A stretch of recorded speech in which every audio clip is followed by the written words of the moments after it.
済んだもんなのだ。今回はスーダンの最新ニュースを全3元で優しく案内するのだ。その前に豆知識なのだ。スーダンという国名はアラビア語のビラード、スーダン、つまり黒い人々の土地に由来するのだ。近代の国名になる前はサハラ砂漠以南の広い地域全体を指す呼び名だったとも言われているのだ。それじゃあ早速一押しから見ていくのだ。スーダンは北東アフリカにあり、紅海に近く首都はハルツームなのだ。古くはヌビア文明や英ホコリ共同統治を経て1956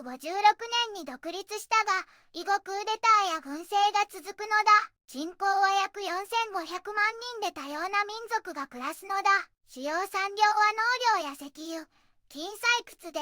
音楽や料理など文化も豊かなのだ。現在は2023年からの武力衝突と人道危機が国内外で注目されているのだ。一つ目のニュースなのだ。イェール人道ラボ所長、今年は戦争で最も流血の激しい年になるだろう。国際社会は消極的で、自らの利害をスーダン人の命より優先しているという記事なのだ。アメリカのイェール大学人道研究所の所長、ナサニエル・レイ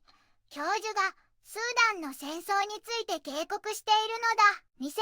のだ。2026年はこの戦争で最も血生臭い年になる可能性が高いと言っているのだ。西部の都市派の包囲は第二次世界大戦のスターリングラードより 3.5 倍長く続き、初期の死者数は長崎への原爆投下に匹敵する大惨事だったと分析しているのだ。アメリカ、イギリス、EU はスーダン人の命より UAE との経済、安全保障関係を優先し、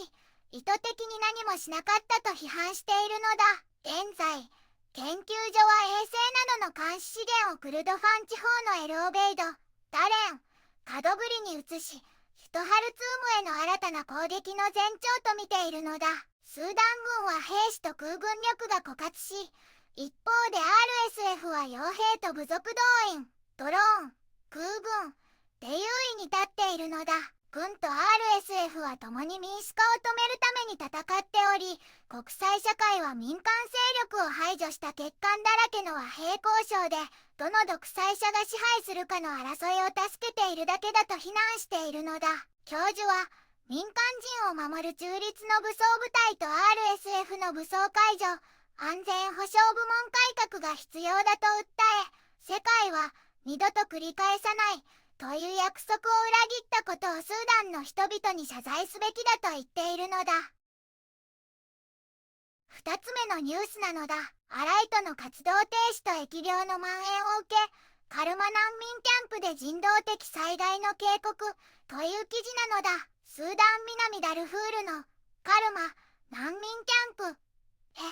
人道危機の警報が出ているのだ。医療と給水用になってきた国際 NGOアライトが活動を停止し、1日約250人の子供を受け入れていた診療所と飲み水の供給が止まり、大きな衝撃になっているのだ。すでにマラリアやはしか、重度の栄養失調が広がっており、残る IMC と国境なき医師団だけでは対応能力を超えているのだ。避難民たちは特に問題が深刻なセンターゼロなどでの支援不足を訴え、2026年の支援金増額と決定の見直しをドナーに緊急要請しているのだ。3つ目のニュースなのだ。ウガンダ自発的帰還委員会がスーダンへの移送開始に向けた準備完了を発表という記事なのだ。ウガンダにいるスーダン難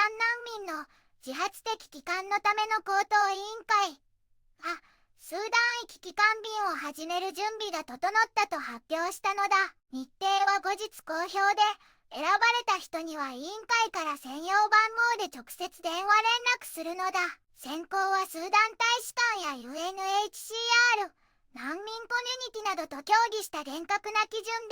で、病人や高齢者、学生、障害者、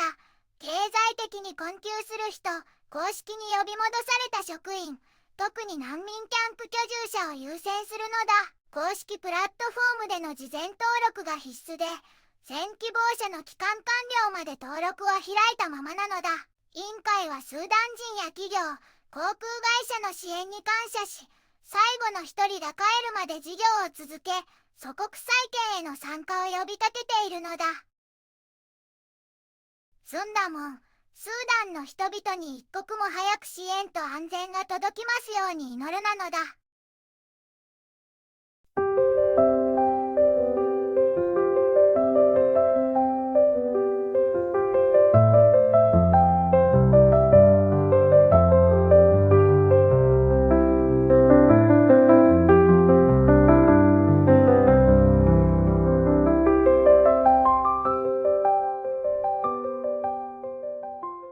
こんにちはなのだ。この番組では世界のあまり知られていない国や地域からちょっと不思議でちょっと感動するニュースをお届けするのだ。日本ではあまり話題にならないけど、世界には僕たちが知らないままの出来事や優しさや驚きに満ちた物語がたくさんあるのだよ。テレビでもネットでもあまり見かけないけれど、本当はもっと伝えられるべき小さな世界の声、